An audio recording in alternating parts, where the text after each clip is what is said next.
Question 11. So it says that a cube has diagonals drawn on 3 adjacent faces as shown, and which of these following nets could Osman use to make the cube shown? On the right. So for the net questions, I'm going to teach you a secret trick that I have, which is whenever 4 of these squares are in a row, you can move any one to the other side, and it looks exactly the same. So for example, if you can move this one to that side, if you can move this one to that side, if you can move this one to that side. And then for the 2 remaining ones, I mean like the ones which are not in a row, you can rotate them, which means that you can rotate it by 90 degrees. And that's going to be looking like that. So along the right direction. So if you rotate it by 90 degrees, this one is going to look like that. If you rotate it 90 degrees, this one is going to look like that. And if you rotate it 90 degrees, this one is going to look like that. All right. So now, for these 4 new grids, it would be easier for you to observe which one is going to be this one. So first of all, you have this one, which, well, definitely you can see that these 3 lines are all connecting to each other. So there is no discontinuing parts of it. But here, you can see that this line is detached with all other ones in A, right? So this line is detached, which means A is wrong. In B, they are all connecting to each other, but then they are diverging to 3 different faces. So B is wrong as well. For C, again, this one is discontinuous from these 2, so no. For D, they are all continuous, and you can see that if they fold up, so imagine if they're folding up, this face is going to look like that, right? And this front face is going to look like that. So exactly what we have here. So the answer is D. Spatial imagination, a little bit tough, as always. But then if you're good at MVR questions, you will find it okay. So, 12th question. It says that Maddie had a paper ribbon of length 36 centimeters, divided it into 4 rectangles of different lengths, which we don't know, but then she draws 2 lines joining the centers of 2 adjacent rectangles as shown. So this is going to be a half of the first one. This is going to be a half of the second one, say B. And this is going to be a half of the third one. This is going to be a half of the fourth one. So let's say this is A, B, C, and D for the 2 lengths of the circles. So if I have the 2 lines added up to a half of everything added up, it's just going to be half of the total length, which is 18. Okay? As for question number 13, it says that, well, in trapezium PQRS, I know that SR is parallel to PQ. It says RSP is 2 times of SPQ.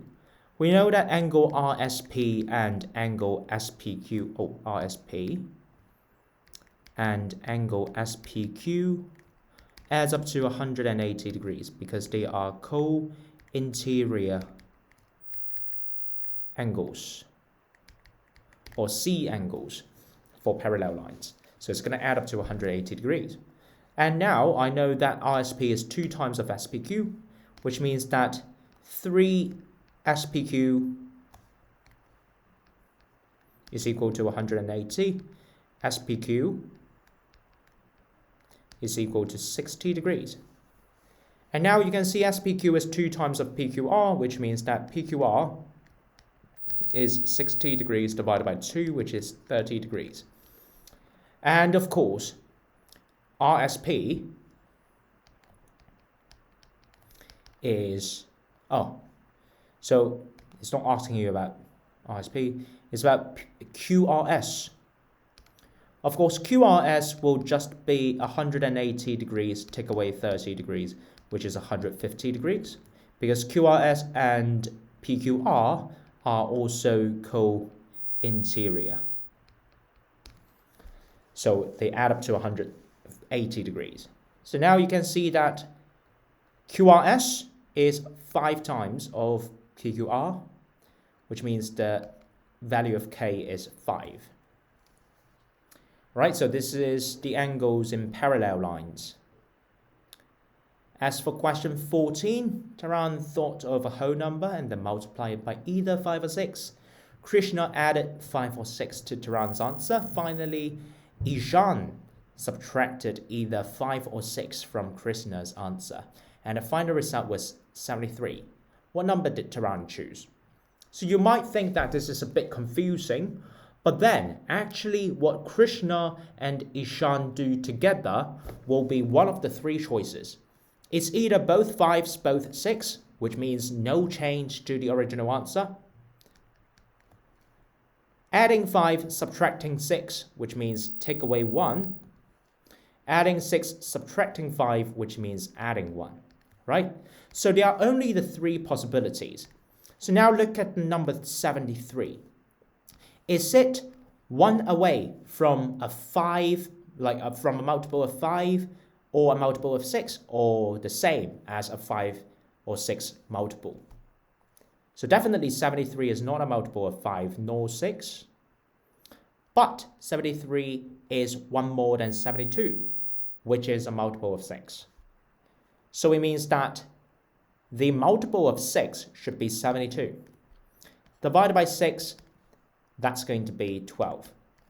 So the answer is 12. All right. That's for question number 14. As for question number 15, well, very, very easy question. This one is just a half area model, because the shaded area is taking the base, adding up to the rectangle's base, and all of the triangles have the same height as the rectangle. So essentially it has the same area as half the rectangle, because the area formula for the triangle is base times height divided by 2. So that's half the rectangle. The rectangle has area 20 times 12. So the shaded area is 20 times 12 divided by 2, which is equal to 120 centimeters squared. All right, so the answer is E for this one.